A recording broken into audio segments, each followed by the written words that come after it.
Good afternoon, everyone. We're so excited to be live today with some very special guests from the Mill Summit and Spur Impact community. As you may have seen, we have opened up nominations for the 2021 Impact Awards. As you may remember, last year we identified 20 leaders who had 2020 vision, as we taglined, and they were 20 individuals who were really making a difference in the state of Delaware, especially in the midst of a pandemic. So in order to get you all inspired for nominations for the 2021 Impact Awards, we wanted to bring back our 2020 winners to talk about what they've been up to for the last year. As we start to emerge from our working from home situations and staying at home situations, we'd like to know how these leaders have continued to make an impact over the last year, and hopefully get you thinking about folks in your life who are making an impact that you want to nominate for the 2021 Impact Awards.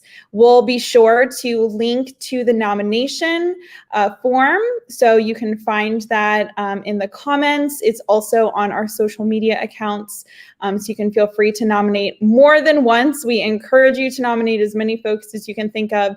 The nominations will be open until June 25th, and we're excited to announce our winners later on in July, highlighting them at the Mill Summit in August as well.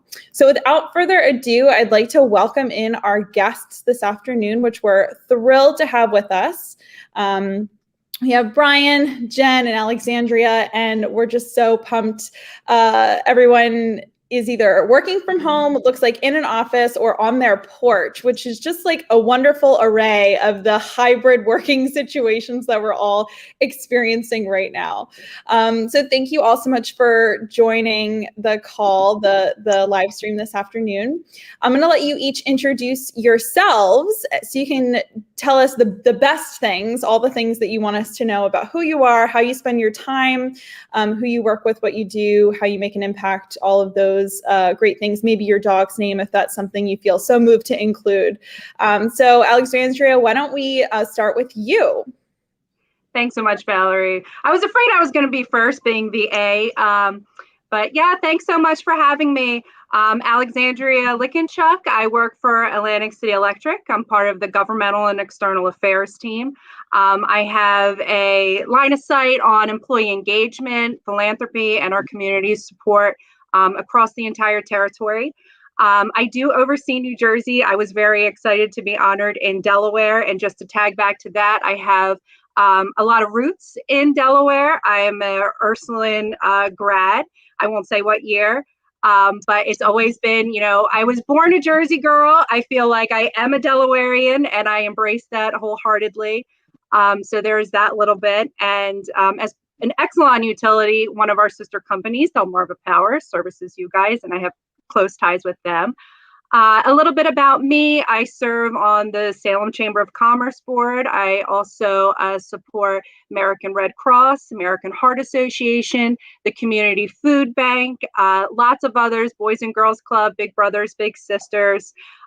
Personally, I don't have a dog, but I have a cat, Larry. She actually was born during the pandemic, so we have been spending tons of time at home.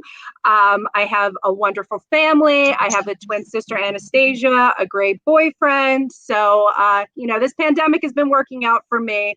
I'm trying to keep it positive and pivot in a good direction. So that's a bit about me. That's amazing. And I'm so happy that you have Larry. What a great addition to the family. Thanks. Me too. Fantastic. I'm a cat person as well. So that's great. All right, Brian, do you want to introduce yourself next? Sure. Brian Martinenza, Vice President and General Manager at Service Unlimited, which is a commercial heating and air conditioning company in Newcastle. It's my father-in-law's business, and we're in the process of the succession planning, so taking over ownership of that. I've been here for 15 years now. In this role, came right out of college into the trade, and it's been very interesting. My track through the company. I have a wife and 4 kids. My oldest is 14. Will be going into high school next year, which is a little terrifying. My youngest is 7, so she's still innocent and sweet, on her way to being a teenager. And then I have a dog named Elvis, and he's a little Shih Tzu. He's great. He's about the size of a cat. So he's my buddy. As far as things I do, I was the 2019 Man of the Year for Leukemia Lymphoma Society, raised $94,000 in 10 weeks. That was a really powerful experience for me. I don't have a mission connection directly with LLS, but it's a group that continued to show up in my life from when I was in a fraternity in college up through some internships I did in facilities and so forth. So LLS has always had a place in my heart, and I continue to work with them now as the leadership chairperson for the Man Woman of the Year campaign in Northern Delaware. I'm a Rotarian with the Cesar Rodney Rotary Club, part of the executive committee for the last couple of years, and I'll be president in 2022. I'm also incoming president for the Cesar Rodney Foundation, which is our nonprofit subsidiary of the Rotary. So we benefit Newcastle County youth who need support, however that may come. And lastly, I am executive board member at the ABC of Delaware, Associated Builders and Contractors, just trying to make sure that the construction industry and the trades in general have a strong presence and continue to help the economy in Delaware grow. So it's been a really terrific experience to be honored by Spur Impact. I'm really proud of the association, and I think it's been a great opportunity. Fantastic. And such a good reminder, the Leukemia Lymphoma Man Woman of the Year is actually going on right now. I have a friend who is participating in it. So that is doing, the Woman of the Year. So if you know of anyone or you feel so moved to donate to the organization and the cause, what a great reminder. And incredible, $94,000 in 10 weeks. That's just fantastic. Really amazing. Jen, you want to bring us home? All right. Well, I feel like I need to change my name to like Carla or something with a C, with this ABC going on here. But my name is Jennifer Saienni, and I do the marketing and public relations for Delaware Hospice, which is a statewide organization. We actually provide healthcare services right upon a diagnosis of a serious illness, all the way through bereavement services for adult as well as for children. In 5 counties. So we service all of Delaware as well as Chester and Delaware counties in Pennsylvania. So there at Delaware Hospice, I really take on just promoting and educating our community on the healthcare options that are available to people. It's pretty interesting for people to hear that I work at Delaware Hospice. They don't anticipate a millennial working at such an organization, but I love it. I have a great time really opening up people's eyes. And I do that through different programs and workshops, such as Cocktails and Caskets, Death and Donuts. And over the past year, we've transitioned some of those programs from being a in-person small group to big group presentations into virtual presentations. And that's how I really have spent my time during this pandemic, besides just sitting at home, working to promote all of the healthcare options you have available to you during your life. Outside of my professional work, I am the executive co-chair of the Millennial Summit, which is part of Spur Impact. And I'm working with a fantastic group of people to put on that event this August. I also was on the marketing committee for Do More 24, which raised almost $2 million earlier this year for nonprofits in Delaware, which is very exciting to be a part of that group. I am also on the marketing committee for Star Kids, which is a personal connection. It's an organization, a local organization that promotes pediatric organ donation. So that organization is dear to my heart, as my sister is a liver recipient. So those are the types of things. What else? Oh, I have two. I don't have a cat or a dog, but I have two little boys, which keep me pretty active, and a wonderful husband. So that's what rounds out my 24 hours. Exciting. So exciting. Thank you so much for introducing yourselves. You're such a good group this afternoon. I want to take us on a journey back to March of 2020. I'm sure we've all revisited that month so many times in our minds, right? And it was startling when it was March 2021, because all of a sudden it was March again, right? We all kind of had that annual reflection. But there were so many ways to make a difference and give back. It just seemed like there was such a call to make masks. I did that for my family members, or donate to different causes, or support healthcare workers in some way. And then there were also issues going on in the community that happened before the coronavirus pandemic started that really continued to need assistance, right? Like a lot of the organizations that you all have mentioned so far, right? Like the Leukemia and Lymphoma Society still needed to remain active, right? Even though they may not have directly been affected by COVID-19. So in the midst of having such an opportunity to make an impact in the community, how did you all know where you wanted to continue to make an impact? Did you feel really called or moved to, start a new initiative or become more involved in something? What really stood out to you when there was just so many opportunities to make a difference about 14, 15 months ago? I don't know who wants to start. If anybody has a good thing, I don't want to call on anyone. I'll take that.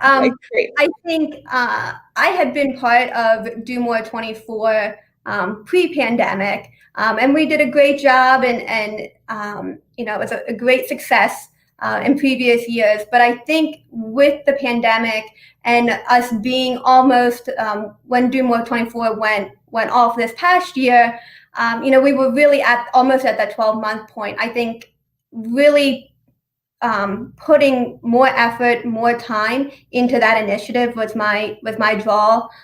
We had started that project probably back in September or so, and really, I knew that that was my way to help almost 400 nonprofits locally. I'm not able to make donations to all of them or donate my time to them, but this was my way that I could make an impact in our community in a very concerted effort that allowed with my resources. Amazing. And pretty incredible to say that you helped 400 nonprofits on one day. I hadn't thought about that, but yes, you are right. I did. I'll put that on my resume now. There you go. Brian, do you want to take it next? Sure. Well, for me, it was about continuing the relationships we already had in place. When things were shutting down and it wasn't safe to be around people, trying to find ways to reconnect with our friends and associates and colleagues was really important to me. So Rotary became a big part of my daily, trying to figure out how we can continue the work of Rotary, how we can continue the fellowship between the members. And then, as you had mentioned, the LLS campaign was set to kick off. We had to pivot everything from live and in person to virtual, and then try and seek donations during a time of extreme uncertainty. And that challenge of trying to help people understand that cancer wasn't closed, cancer wasn't taking a break, was a really difficult conversation for a lot of people. But we were able to raise a lot of money during that time period because there was an understanding that the organization needed the support, and despite the trials and tribulations, we needed to continue to be there for the patients and the researchers that were trying to make a difference. So it's what was very interesting was some of the work LLS did ended up being very beneficial in the COVID-19 work through some of the research that they were doing as far as vaccination and some of the other science behind the treatments that they do, their work was able to be adapted to the pandemic. So it was very rewarding to have a hand, although a very small piece, in that success. Incredible. And it sounds like leaning into a cause that was already so important to you was a great way to occupy your time, give back in ways that were meaningful. And it seemed like it worked out in your favor. It worked out pretty well. Yeah, well, it was a stress reliever. I run a small business, I have 42, 43 employees, and we were, for all intents and purposes, closed. So it was trying to figure out how to make sure the business goes on, and those employees are continuing to take a check and be able to feed their families, and that our future was going to be intact. And that was a pretty taxing load. So to be able to dig into my friend networks and these causes was a way for me to reconnect with the things that are most valuable and most important, and the kind of the bigger picture, and help gain some perspective on the moment. So it was very blessed to have that opportunity. That's great. All while keeping a business afloat at the same time, which is a whole other conversation on how to keep that going during a pandemic. Amazing. Alexandria. Brian, Jennifer, really amazing stuff you guys were doing. When I think back to March, it was the 10th. That was my last day physically in the office, and just, to see how far we've come, it's just amazing. On a daily basis, I hear from a lot of community partners in South Jersey, and my phone just started ringing off the hook with, so many needs. I, too, did the masks, the goodie bags for the nurses. I was getting, employees and friends and family involved in leaning in to support, and give thanks to those that were on the front lines. And then, trying to help with the, just everything that was cascading down from the pandemic really taking off. I think it's, one of my things that I'm most grateful that I was able to have a piece of the puzzle in helping the food bank. With the United Way of Delaware, we collaborated with the Food Bank of South Jersey and Atlantic City Electric, offering one of our sites to be used for a distribution site. I just recently got to touch base with them, and hearing what amazing year, how many people they've been able to serve. And I think it's important to remember that all of these good deeds that we've been doing, specifically with the food insecurity, they're looking 18 months out from now before we kind of make up, what has taken place because of the pandemic. And I really tried to connect our employees and, like I said, friends and family with the organizations that were needing the most help. But I thought it was inspiring to be able to connect them with each other and to see how everybody came together to really, be resilient and support each other. I just, as sad as the pandemic has been, it's been really amazing to see community members join together with nonprofits in new ways and pivot virtually and be able to support one another in such a difficult time. It's definitely given us an opportunity to shed light on some issues that were present before the pandemic, such as food insecurity. When everybody was at home, we started thinking of, wait, how will children learn? Wait, how will folks receive the food that they need? Wait, how do we, continue to do X, Y, Z? So although, as you mentioned, it's been a sad time for sure, some of the side effects have given us the opportunity to give back a little bit more, lean into issues that were there and would have been there if the pandemic hadn't happened. I think too, to reevaluate what we're doing, what processes were in place, because all of these connections have now forced us to be made, we've been forced to make all of these new connections. We can start to see efficiencies and start to see different procedures, different policies come into place, which I think has been, a positive side effect of the pandemic. So I think to Alexandria's point and to your point, Val, I think it's just, we can continue to look at the negative or the not negative, but the sad aspects of a pandemic, but we can also look at the positive sides of the changes that we've seen as a culture and as a community. What I found was you all of your communications now have to be so deliberate. You have to make a point to reach out to people. You have to make a point to connect with them and create opportunities to have those interactions, because you're not running into people while you're at Panera picking up lunch, or you're not running into them after work or when you're at the park on a run. Like, there were no opportunities for happenstance. Everything had to be deliberate and thought through, and that challenge really, as you mentioned, you had to reevaluate what were your priorities and how are you going to do it, because you had to be planned out. You couldn't just wait for something to happen, because there were no opportunities for that. Yes, if you waited for the opportunity, you'd probably still be sitting at home playing Yahtzee or Scrabble or whatever you were doing to pass the time, which is great. So we are kind of on to brighter days, I would say. And a lot of the organizations that you all are involved with are still going to continue on, obviously, as we move away from the very scary part of COVID-19. But as the session was titled today, Where Are They Now? I'd love to know what you're involved in currently and what is next on the horizon for you in terms of making an impact in the community. Anyone can start.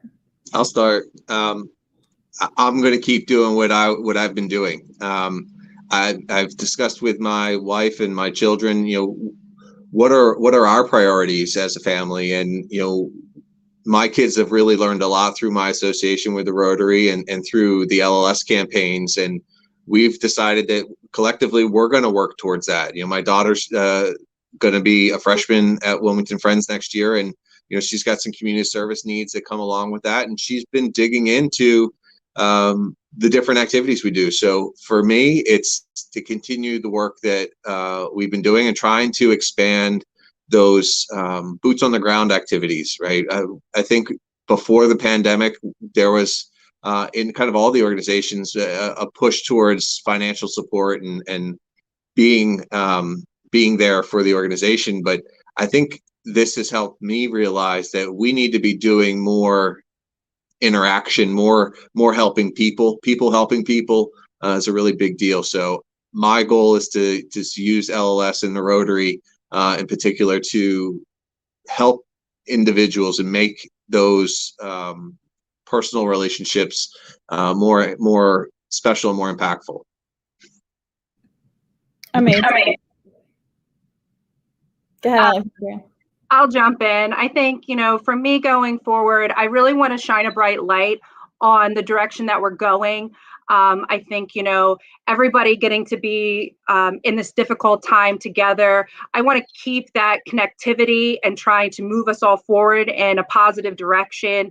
I think, there's just out of the darkness comes a bright light, and I look forward to supporting the organization still financially, but I want to really take it upon myself to be a leader and see the efficiencies that have come from this pandemic, and connect community organizations and help them work in the same direction in a positive way with less lift on each other, and to really continue. I just think of you always want more time in a day. And for me, working from home, at first I was very, I don't want to be home. I'm a people person. I want to be out. I was given so many more hours since I wasn't commuting in the car.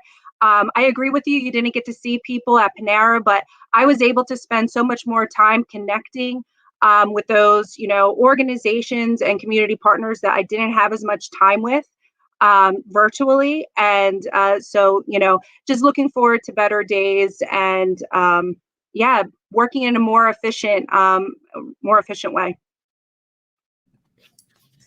I think that specifically with Delaware Hospice, a lot of people have taken the pandemic and started to see that, tomorrow is not guaranteed, and to start thinking about what would happen to my family if I was to pass today, or what legacy I want to leave behind. So my goal for the coming year is really just to continue to get that message out and to get people to do a lot of self-reflecting. Brian and Alexandria talked about it, taking more time and really thinking about what you want to be doing with the time that you have. And really, that's my goal, is really to showcase people, what legacy do you want? Do you want people to remember you because you have a beautiful smile? Do you want people to remember you because you have 4 wonderful children at home? And I think getting people to think about that as we look at the pandemic and use it as a stepping stone to either alter or change, modify our lives moving forward is really what my hope is to be working on in the next year. I also, Val, is this a good time to highlight a couple events that are coming up? Go for it. Okay. So with Delaware Hospice, we have a hustle for Delaware Hospice coming up. Traditionally, we have a in-person memorial walk that we host at the end of June. But this year it's going to be virtual, and you don't have to walk. You can horseback ride, swim, bike.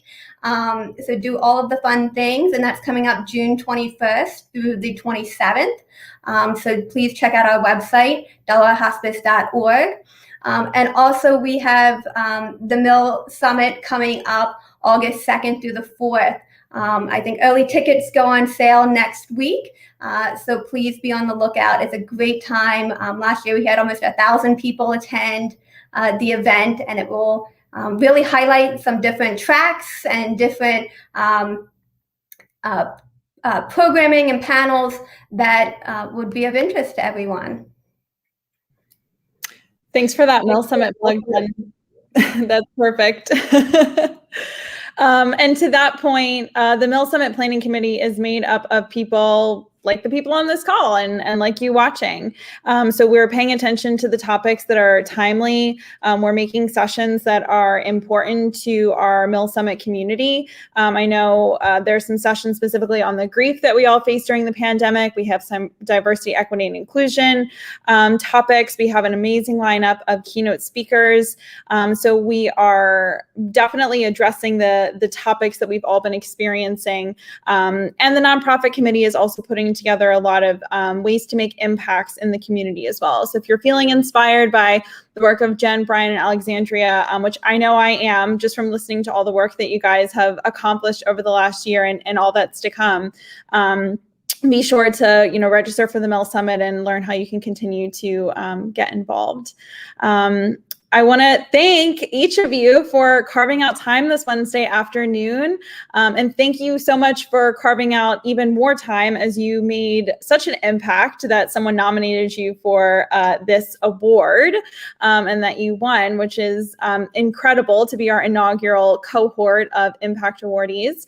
The link is on the screen, so please feel free to type that in and nominate as many people as you can think of. We're so excited to welcome another cohort of folks this summer.